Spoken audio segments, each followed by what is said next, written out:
L'interview politique d'Europe 1, Jean-Pierre Elkabbach. Vous recevez ce matin le premier président de la Cour des comptes, Didier Migaud. Messieurs, c'est à vous. Une fois de plus, la Cour des comptes n'est pas satisfaite. Elle est d'ailleurs rarement satisfaite et souvent avec raison. Bienvenue Didier Migaud, bonjour. D'abord, les comptes, l'argent c'est important. Mais au-delà, le pays connaît en ce moment une tension, une exaspération sociale avec des moments qui sont dangereux. On l'a vu à Air France, les policiers qui vont manifester cet après-midi sous les fenêtres de la ministre de la Justice. Est-ce que le tissu social est en France en train de se dégrader, de se déchirer ? On n'attend pas, je crois, du premier président de la Cour des comptes qu'il commente l'actualité, même si en tant que citoyen, je la suis bien évidemment. Elle regarde les réalités. Oui, elle regarde les réalités. Elle est là justement pour dresser des constats objectifs, faire en sorte qu'à partir de constats objectifs, ces constats soient partagés. Elle est là aussi pour essayer d'apporter des pistes pour que les pouvoirs publics puissent arbitrer. Donc voilà, notre rôle n'est pas ni de plaire, mais vous êtes ni de inquiet déplaire, de ce que vous voyez ? Il y a une situation qui peut être inquiétante, ne serait-ce que sur le plan budgétaire et financier, parce que nos comptes publics ne sont pas encore redressés. On va y venir, mais quand vous voyez un salarié, CGT, refuser de serrer la main du président de la République, vous vous dites on l'a déjà vu, ou c'est une première, ou ça m'inquiète. Ça n'est pas malheureusement une première. Vous savez, l'échange, le dialogue, la contradiction font partie de l'ADN des juridictions financières. Nous, tout ce que nous écrivons a fait l'objet d'échanges, de dialogues, de contradictions avec ceux que nous contrôlons et puis bien sûr entre nous. Et avec un regard constant. C'est ce qui fait souvent le crédit des juridictions financières. Alors, donc à travers le dialogue, on peut avancer. Et à partir du réel. Alors, les finances publiques locales continuent de se dégrader avec des conséquences pour l'avenir. Les dérives continuent, et ça vous inquiète ? Oui, là aussi, nous essayons d'objectiver les choses. Nous constatons que la situation financière des collectivités territoriales continue de se dégrader, même si, paradoxalement, d'ailleurs, elles ont contribué à un solde meilleur au niveau des comptes publics sur le plan national. Mais c'est parce qu'elles ont moins dépensé. Moins dépensé parce qu'elles ont aussi beaucoup moins investi. Beaucoup n'en peuvent plus. Est-ce que l'État a une part de responsabilité ? Déjà. Là aussi, le travail de la Cour, c'est d'objectiver les choses. Donc, nous disons que la réduction des dotations, notamment en 2014, n'explique pas la dégradation ou n'explique pas toute la dégradation financière des collectivités territoriales, puisque si ce que l'on appelle la dotation de l'État a été réduite, elle a été compensée par d'autres transferts financiers, notamment en direction des départements. Donc il y a des anomalies dans le fonctionnement. Et des régions. Donc il y a... Le gros problème structurel des collectivités territoriales, c'est que les dépenses de fonctionnement augmentent plus vite que les recettes de fonctionnement. 4%, vous notez 4%.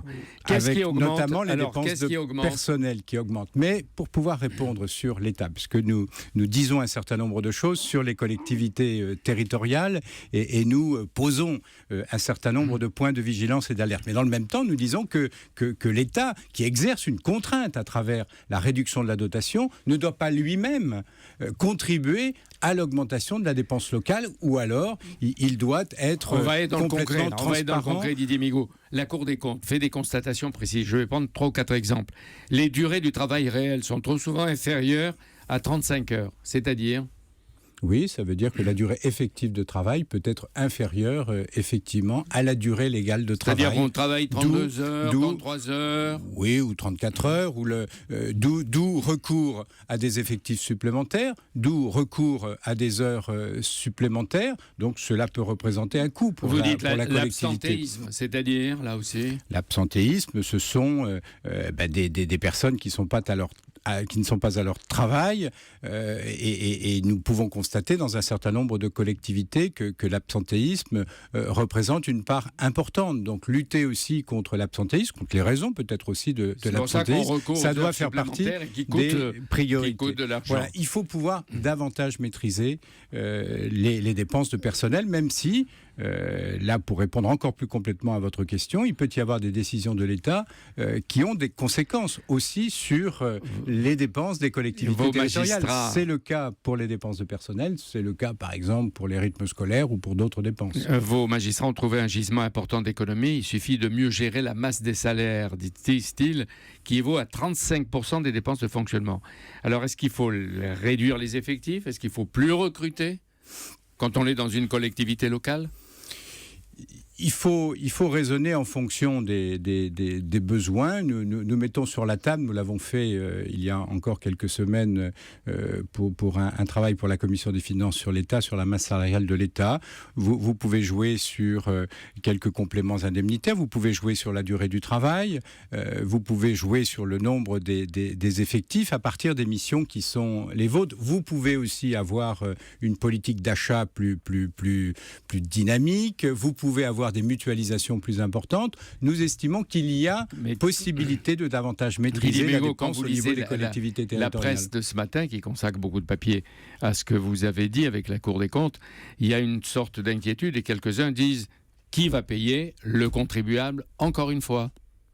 Alors, la fiscalité à l'échelle locale, la déjà. fiscalité locale en 2014 a été modérée. Bon, mais voilà, nous n'avons pas regardé l'augmentation de la fiscalité. Mais elle peut augmenter ? Elle peut augmenter, en tout cas. Il y a ce risque. Il y a toujours la possibilité pour des élus locaux. Cela dit, les élus locaux sont aussi responsables, voient les réactions de leurs administrés. Vous savez, les citoyens sont de plus en plus sensibles, je crois, aux résultats. Oui, et aux résultats des politiques publiques. Le gros problème que nous avons en France, c'est un décalage, et donc ça peut expliquer quelques tensions, entre un niveau de dépenses publiques qui est plutôt plus élevé que dans beaucoup d'autres pays qui peuvent nous être comparables, avec des résultats qui ne sont pas à la hauteur. Mais la faute à qui ? Peut-être. On dit l'État, les collectivités locales, peut-être le citoyen, peut-être Thomas, peut-être moi. Oui, parce qu'il y a une tolérance trop grande ou une indifférence trop forte par rapport justement à l'absence de résultats au niveau de beaucoup de politiques publiques. C'est le cas au niveau de l'éducation nationale. On a pu le Vous l'avez dit, les lycées, l'éducation nationale, la sécurité sociale. Le logement, c'est le cas au niveau de la sécurité sociale. Mais alors pourquoi la France est-elle si mal gouvernée depuis si longtemps ? C'est un problème français et tout le monde doit avoir sa part vraisemblablement de responsabilité. Vous parlez des responsables et des élus en mettant le doigt sur leurs responsabilités. François Baroin prévoit le 19 novembre un congrès des maires qui va être agité et véhément. Et le président des départements, Dominique Bussereau, lui aussi. Est-ce que les efforts demandés ne sont pas excessifs? Est-ce qu'ils peuvent être tenus en 2 ans? Ils nous apparaissent possibles. C'est pour ça que nous avons essayé d'objectiver les choses. Nous avons des messages qui s'adressent aux collectivités territoriales. Nous avons aussi des messages qui s'adressent à l'État. L'État doit aussi réfléchir aux conséquences de ces décisions lorsque notamment ça peut peser sur le budget des collectivités territoriales. Il ne peut pas d'un côté mettre des contraintes sur les collectivités territoriales et de l'autre augmenter ces contraintes. Ce matin, vous donnez des claques à peu près à tout le monde. Non, c'est pas l'idée. L'idée n'est pas de donner des claques. L'idée est d'objectiver les choses. Arrêtez avec le mot objectiver, simplement. On peut dire en 2017, on voit la perspective électorale. Là, on risque de voir un État qui va se montrer plus souple, plus généreux, qui va un peu plus arroser. Et à ce moment-là, la Cour des comptes laissera faire. Non, la Cour des comptes continuera de dire les choses. Elle continuera de faire son travail. Merci beaucoup Didier Migaud d'être venu si cela dérange. Ce matin sur Europe 1. Merci. Demain Jean-Pierre. Ouided Bouchamaoui, elle est membre du quartet tunisien qui vient d'obtenir le prix Nobel de la paix. Et c'est un hommage à travers elle à toute la Tunisie. Rendez-vous à 8h20 pour l'interview politique d'Europe 1.